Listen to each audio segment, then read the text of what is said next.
So this breath, we're going to build on what we did with the holokinetic breath.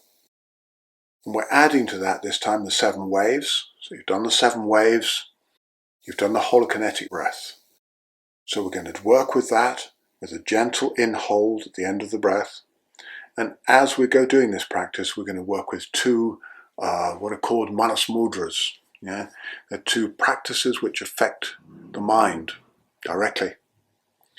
So the first of these, as we're doing the in-breath, is we're going to look up, as if you're looking up into the skull. I hope you can see me doing that. But eyes turning upwards, looking up in towards the skull. I've practiced that a lot, so you may not be that skilled to begin with. You may be. And it may feel a little bit uncomfortable in the eyes, so be gentle with it to begin with.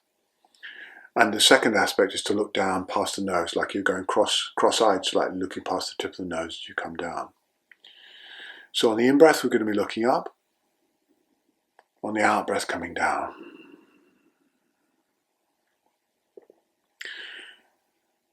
There's more we can add into this. There's other aspects of embodiment that really facilitate this practice, but that's a good beginning. So let's get the hands into Dhyan Mudra, thumb tips touching, palms crossing over each other, because that's going to give you a particular meditative state of mind. Yeah? Knees below the hips, of course, or sitting comfortably in some position that works really well for you. Centers of the body above each other, sitting tall and erect. Tongue behind the top teeth to start with. Jaw relaxed, lips soft. Close the eyes. And then breathe out and finish that out-breath. At the end of that out-breath, squeeze the front and middle of the pelvic floor gently in and up. Keep that bottom belt of the transverse abdominals gently tensioned inwards. Continue the breath, breathing in the waves of breath, the 7 waves of breath flowing through those waves of breath as you open up through the 11 rib spaces, feeling the whole chest, front, side, back opening up. Drawing in length through the back of the neck, as if you're breathing into the crown.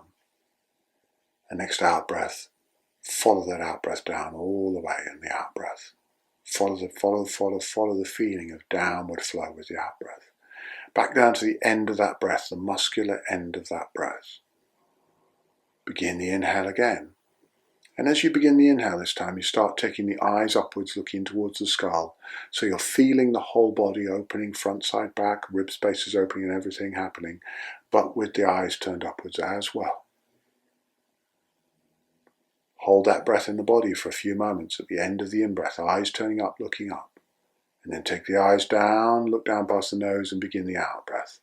Out-breath with the eyes gazing down past the nose tip, finishing that out-breath completely, all the way down. Inhale, start taking the eyes up, tracking through the whole body with those waves of breath, with the front, side, back feeling, everything you've been doing coming into play in this breath, turning the gaze upwards. Holding the breath briefly. Turning the gaze down, tracking down with the breath, feeling the breath out all the way. I'll do one more with you. So that in-breath, turning the gaze slightly up. Breathing in, opening the whole body up with the breath. And breathing out slowly. Your eyes coming down.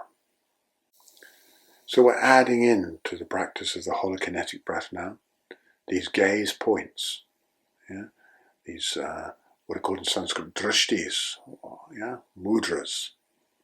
So we're going to turn the gaze up, drop the gaze down on the breath. Now these gazes can be done for longer than an in-breath and out-breath. They're very useful practices. And the practice of looking up in towards the skull is a practice whereby you cannot think. There's no way you can do that properly and think at the same time. So it's a way of getting a reference point for a state of being which doesn't include referencing through thought. A profound state to access and very easily accessible. Because when you know how to access that, this is the practice I was talking about, you can turn your thinking off really easily.